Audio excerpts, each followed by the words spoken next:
Hi folks, it's James here. Welcome to another video.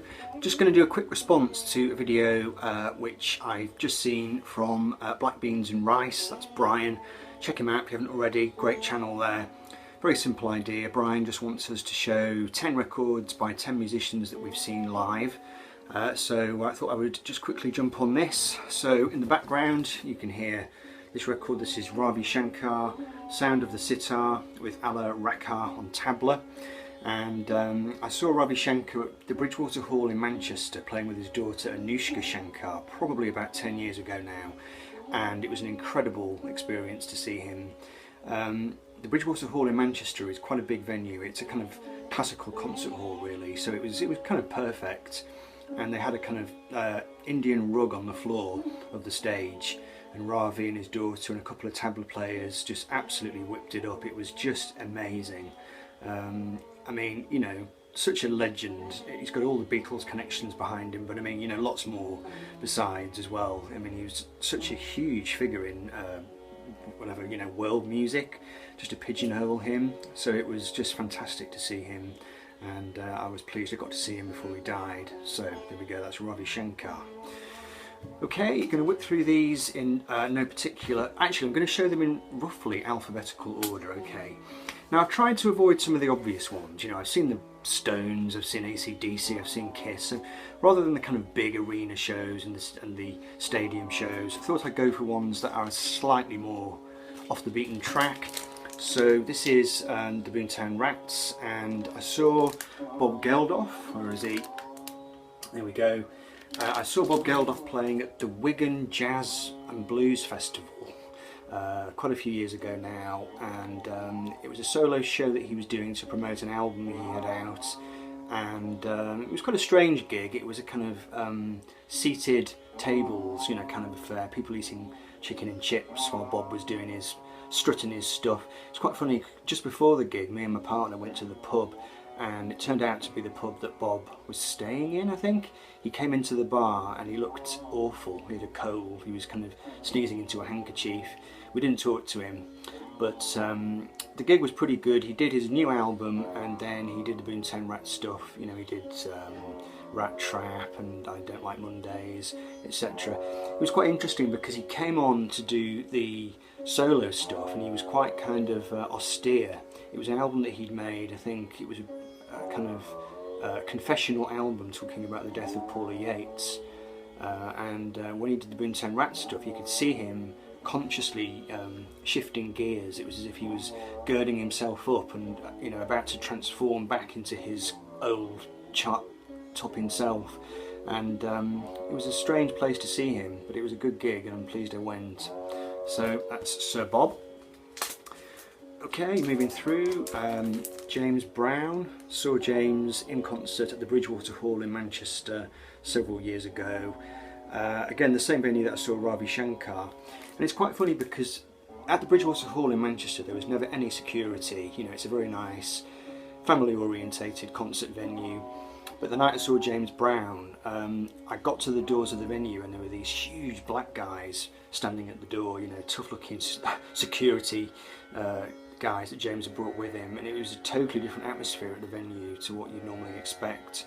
And I think, you know, James had brought his heavies with him. It seemed a little bit unnecessary, shall we say. It was a packed audience, but the audience were a bit restrained, and James got a bit, I think James got a bit impatient with us at one point. In fact, just before he came on stage, oh no, it was at the end of the gig, this compere made this big announcement, and he said James will not be coming on to do the encore until every last person is on their feet. And it was true. Literally every single person in the entire concert hall had to be standing up before James came back out of the wings again. Quite a strange experience. It was a good show. It was a bit kind of cabaret, you know. I mean, that is James Brown, isn't it? He was very old at this point, but he still seemed capable of, you know, doing all his moves and all his screeches and his yelps and his screams. So yeah, I mean, what more can I say? James Brown, absolute legend. It was nice to see him, but I could have done without the frisking at the door from the huge black bouncer. Okay, next we have Thomas Dolby, kind kind of early 80s electro pop artist, famous for his song She Blinded Me With Science. I've been a huge fan of Dolby back in the day. He'd absolutely disappeared for years and years. He went off to invent the digital ringtone for mobile phones, and he was gone for years and years. Then he suddenly announced a kind of brief comeback. He made an album, he did a tour. I went to see him on this tour. This is the live album that came out after the tour, and it was a really amazing experience to see him. Extremely minimal show, just him and a big load of keyboards. He stands behind the keyboards, he's got this kind of headset on, and he played very stripped back, hard electro versions of his music.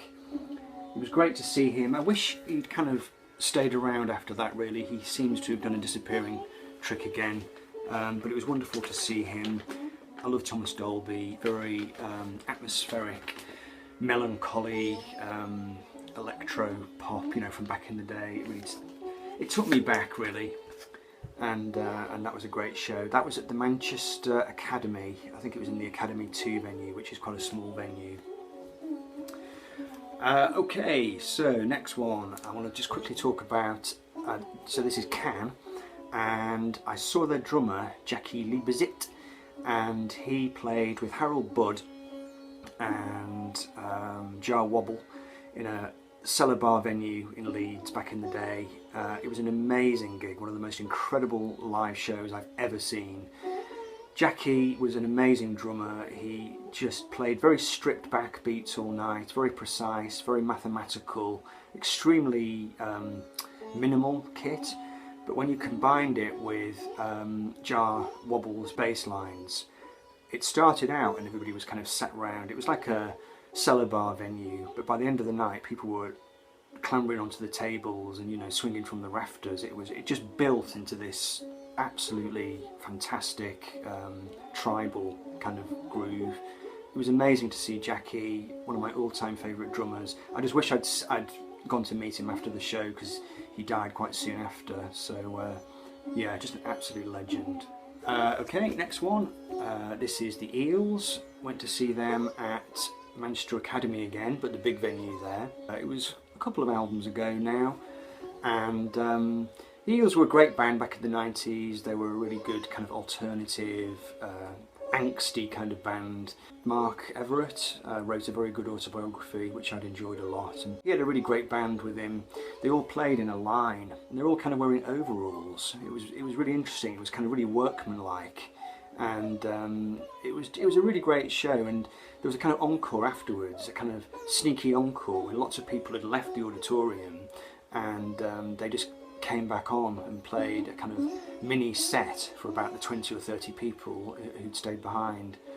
So that was quite cool. Right, I never got to see the Kinks, but I did get to see Ray Davies play live at the Bridgewater Hall again in Manchester, the same place where I saw Ravi Shankar. It was really great to see him. He did an acoustic set, but then towards the end he strapped on this electric guitar, plugged in, and just played these absolutely blistering versions of You Really Got Me and All Day and All of the Night. It was just amazing.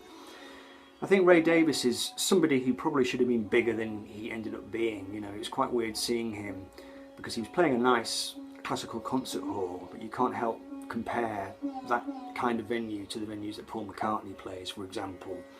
And, you know, Ray Davies is not a big enough star to play those really enormous venues. Good job too, because, you know, I like to see people in smaller places. But it was great to see him. I would love to see the Kinks live, but this was the next best thing. Let's just find Ray for you. There we go. So yeah, another great musical legend, Ray Davies. Okay, and Sparks. Saw these guys in Manchester. Can't think what the venue was. It was a couple of years ago. They were promoting their new album. I've always loved Sparks, and they are still a fantastic live band. I mean, Russell Mael, his voice is no different to how it used to be. He has this amazing kind of keening voice, great showmanship. They had a really young band with them. I was really envious of the band. You know, this young guy on the drums, he must have been in his 20s, and they were really ripping it up and, you know, having fun with all the Sparks back catalogue. It was quite a rocky show, great atmosphere. I mean, the audience absolutely loved it, and Ron Mayle was sat there behind his keyboard, you know, with his Hitler tash, just doing that inimitable paranoid stare at the audience. It was just marvellous to see such a legendary band in action. Again, you know, in quite a smallish venue. So that's Sparks. Wire I saw in the small room at Manchester Academy. Again, it was a really intense show. They came on stage and they just looked like middle-aged blokes, you know, they looked like geography teachers or something. Colin Newman had all these pedals laid out, he plugged in, and it was just this wall of just intense guitars and, you know, really powerful drumming from Robert Gotobed. It was a really, really brilliant gig, and again, quite small, quite intimate, and there was no messing about. It was just very, very stripped back and intense. And to finish, I left this record out for some reason, because it should have come much earlier in the alphabet, but this is the Flaming Lips. Saw these guys just before they became really famous. It was on the Soft Bulletin tour. I was living and working in Leeds at the time, stuck in a dead-end job, wasn't very happy. Saw these guys were playing, saw it in the NME, bought a ticket, went to see them. I think it was at the university, it might have been at the Town and Country Club, I can't remember.